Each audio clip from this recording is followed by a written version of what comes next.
কিন্তু তুমি যদি জনগণের একটা অংশকে করাপ্টেড করে দাও, তুমি তো 5 বছর পরে ভোট দিয়ে তো জনগণকে পাল্টাতে পারবে না।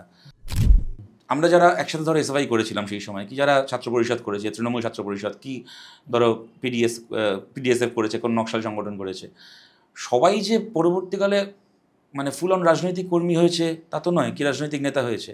বিভিন্ন পেশায় বিভিন্ন লোক গেছে। আজকে মনে করো গুরুদাস কলেজে যে তথাকথিত ছাত্র নেতারা, এটা মানে আমি খুব মানে তোমাকে খুব ক্যান্ডিডেটলি বলছি, এটা 30, 35, 40 বছর বয়সে কি একটা মানুষের মধ্যে নানা রকম জটিলতা আসে, তার একটা মানে হয়, বা সেটা স্বাভাবিক কিছুটা।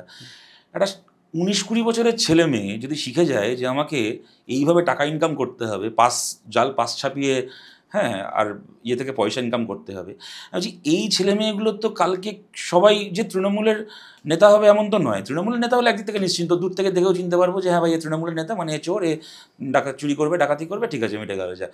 তো ভালো লাগলে ভালো, না লাগলে ভালো না। কিন্তু এরা তো সমাজের বিভিন্ন পেশায় যাবে।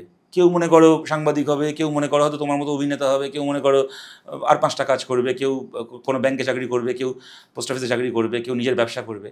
আমি বলছি 20, 21, 22 বছর বয়সে যারা এত বড় চোর হওয়া প্র্যাকটিস করলো, তারা ভবিষ্যতে যে প্রফেশনেই যাক না কেন, তারা কেমন প্রফেশনাল হবে, এবং তাদেরকে কেন্দ্র করে যে সোসাইটিটা তৈরি হচ্ছে সেটা কেমন সোসাইটি হবে। আমি বলছি তুমি একটা মানে তুমি গভর্নমেন্ট করাপ্টেড, তাও নয় বুঝলাম, 5 বছর পরে তুমি গভর্নমেন্টটাকে পাল্টে দিতে পারো ভোট দিয়ে। কিন্তু তুমি যদি জনগণের একটা অংশকে করাপ্টেড করে দাও, তুমি তো 5 বছর পরে ভোট দিয়ে তো জনগণকে পাল্টাতে পারবে না, রিপ্লেস করতে পারবে না।